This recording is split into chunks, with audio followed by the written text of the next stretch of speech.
علی رسولہ الکریم اما بعد فاعوذ باللہ من الشیطان الرجیم بسم اللہ الرحمن الرحیم۔ آج کی نئی ویڈیو کے ساتھ السلام علیکم ورحمۃ اللہ وبرکاتہ۔ نہیں ڈرتی میں کانٹوں سے مگر پھولوں سے ڈرتی ہوں، چبھن دے جائیں جو دل کو میں ان باتوں سے ڈرتی ہوں۔ مجھے تو نیند بھی اچھی نہیں لگتی حقیقت میں، دکھائیں خواب جو ٹوٹے میں ان خوابوں سے ڈرتی ہوں۔ انا کی میں نہیں قائل، مجھے محبت ہے سب سے، جو دل میں بغض رکھتے ہوں میں ان اپنوں سے ڈرتی ہوں۔ مجھے احساس ہے میں سب کے کام آتی ہوں، مگر جو کینہ رکھتے ہوں میں ان رشتوں سے ڈرتی ہوں۔ میں بندی ہوں رب کی، رب کا خوف ہے مجھ میں، جو ڈرتے ہی نہیں رب سے میں ان بندوں سے ڈرتی ہوں۔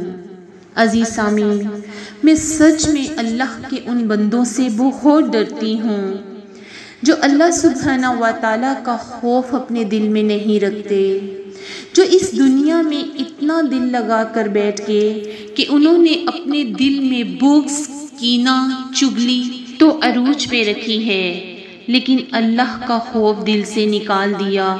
تو جب آپ اللہ کا خوف دل سے نکال دیتے ہیں نا، تو انسان سے بڑا بے وقوف کوئی بھی نہیں ہوتا، اور مجھے ایسے بے وقوفوں سے بہت ڈر لگتا ہے۔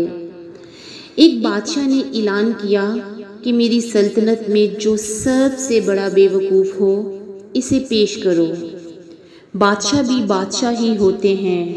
خیر حکم تھا، عمل ہوا، اور بے وقوف کے نام سے سینکڑوں لوگ پیش کر دیے گئے۔ بادشاہ نے سب کا امتحان لیا اور فائنل راؤنڈ میں ایک شخص کامیاب ہو گیا اور بے وقوف قرار پایا۔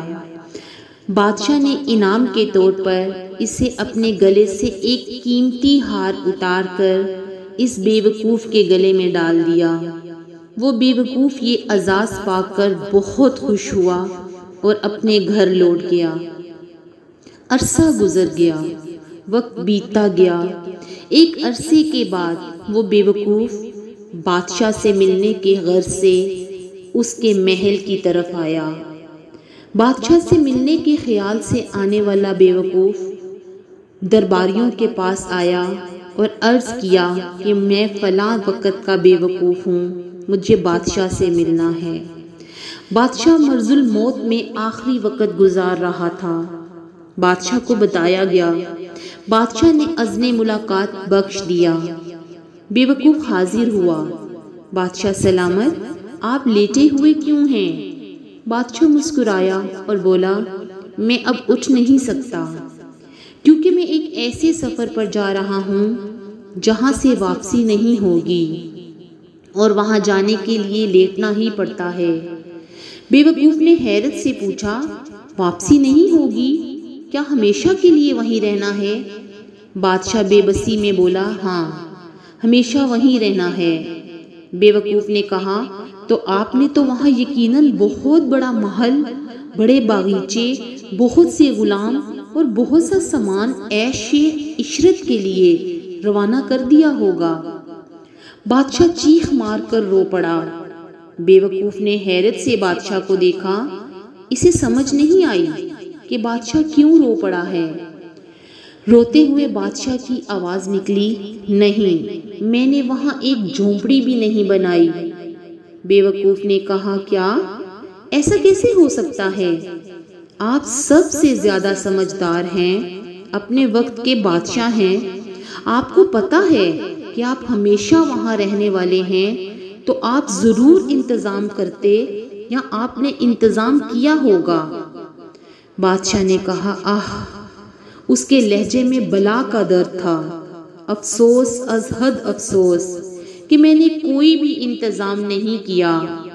بے وقوف اٹھا، اپنے گلے سے وہ ہار اتارا اور بادشاہ کے گلے میں ڈال کر بولا، تو پھر بادشاہ حضور، اس ہار کے حقدار مجھ سے زیادہ آپ ہیں۔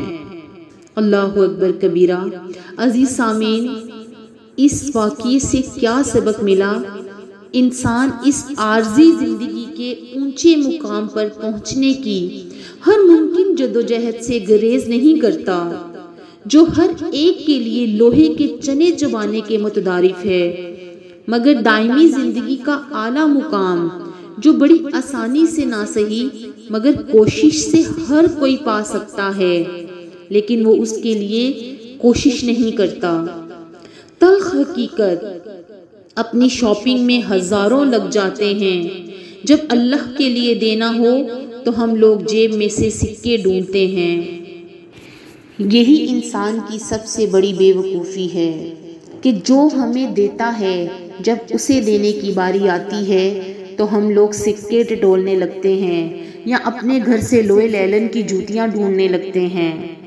اللہ سبحانہ و تعالی ہماری مسکراہٹ کو ہماری عادت بنائے اور ہمارے دلوں کو اتنا وسیع کر دے کہ ہم فانی دنیا کے پیچھے لگنے کے بجائے ابدی زندگی میں اتنا جمع کر لیں، اتنی نیکیاں سمیٹ لیں کہ جا کر سرخرو سے اللہ کے آگے پیش ہو سکیں۔ اللہ سبحانہ و تعالیٰ سے دعا کرتی ہوں کہ اللہ ہمارے دلوں کے زنگ اتار کر حسد، کینہ، غیبت، چگلیوں سے بچا کر ہمارے دلوں کو ایمان کی روشنی سے منور کر دے اور ہم سے راضی ہو جائے۔